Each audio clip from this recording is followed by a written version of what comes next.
Good evening with sports. I'm Anne-Marie Burke.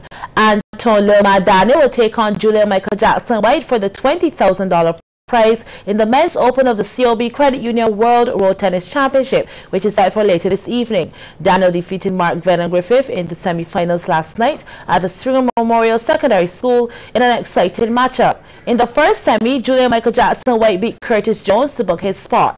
CBC's Damien Best reports on the action.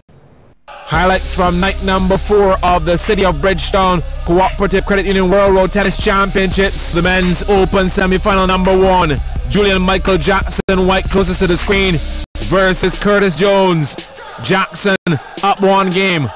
In the second now, just a matter of finishing the assignment. Jones, well, he made too many unforced errors, and Jackson ensured he capitalized on the e-points. White into the final end, 21-11, 21-17. The feature of night number 4, Mark Venom Griffith playing Anton Lil Man Daniel in the far court. Griffith on the board with a passing shot, but this was touted as a grudge match. Venom defeating Daniel a few weeks ago. Now the tables have turned. Well, Daniel brought a cachet of weapons which he intended to fully utilize. It was all downhill for Griffith, trailing by 8 in the first game. Daniel squeezing the trigger at will, leaving his opponent motionless. In fact, Daniel took Venom to market in the first game, inflicting a sow, 21-6. In the second, Griffith came with a different strategy, pushing Daniel wide of the court and asking him to produce a winner. That's an error from the little man.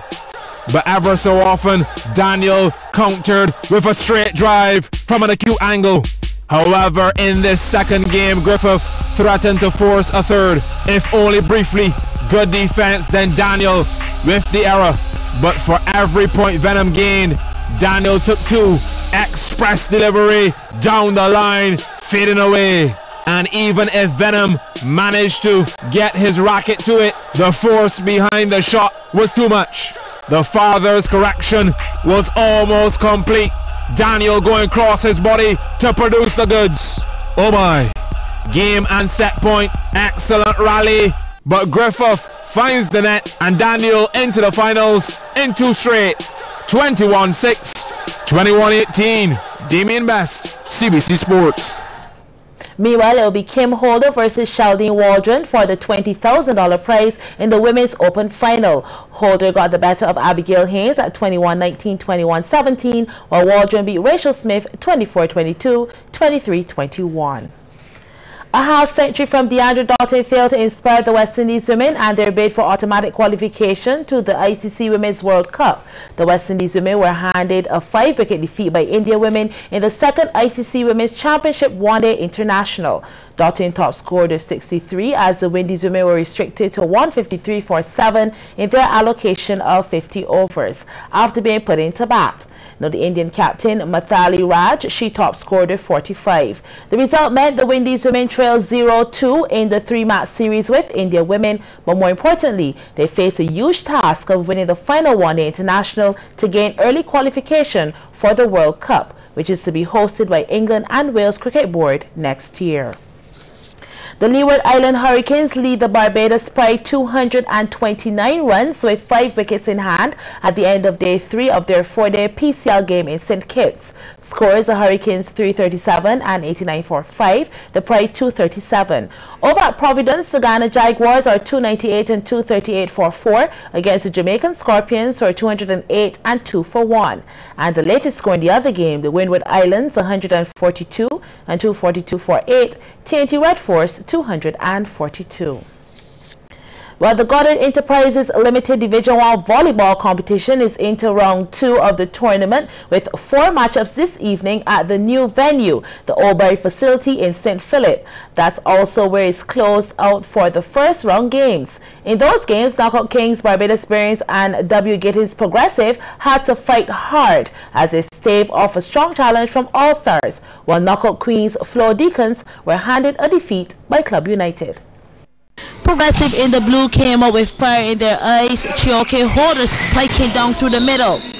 But All Stars was going to make a true game of this clash. Kyle Maxwell comes down with some serious power. But Progressive, they were able to take first dibs, claiming the first set at 25-23. Oh, that was Holder with another power shot. But All Stars turned the tables in the second and the third sets. Renee Archer with the single-handed block at the net. And just to show how competitive this matchup was, check this rally. Every team with an answer to any possible breakthrough. This dink is nicely saved. So too this ball that was going out of bounds. With a free ball, All Stars was gifted the opportunity, and Captain Hines sets it as Jamar Thompson comes through with the finish. But don't think Progressive was totally shut out of the game. This one was too hot to handle.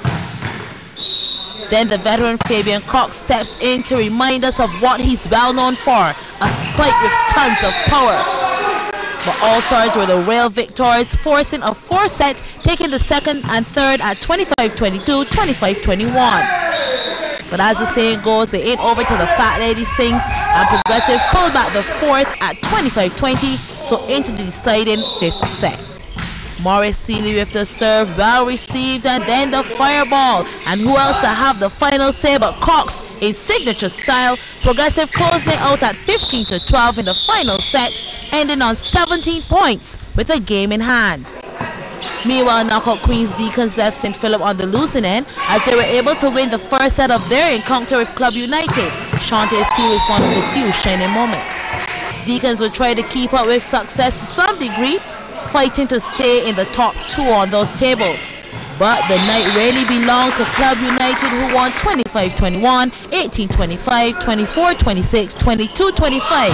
Still at the bottom of the table, but hey, with a win. Now we're to the halfway mark in our countdown of great Bajan sporting moments.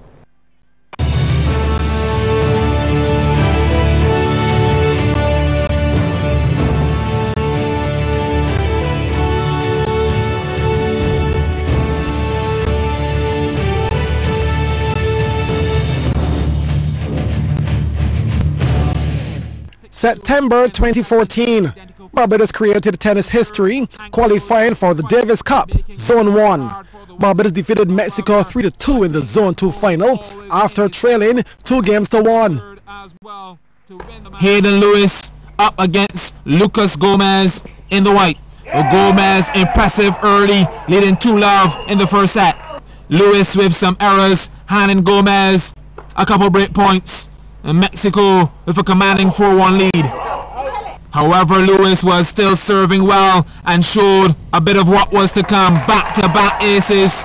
In fact, he would close this one out like a true champ. Pace like fire. Bomb down the middle. Well, Gomez did manage to make it 40-30 in the decisive game, but the writing was already on the wall.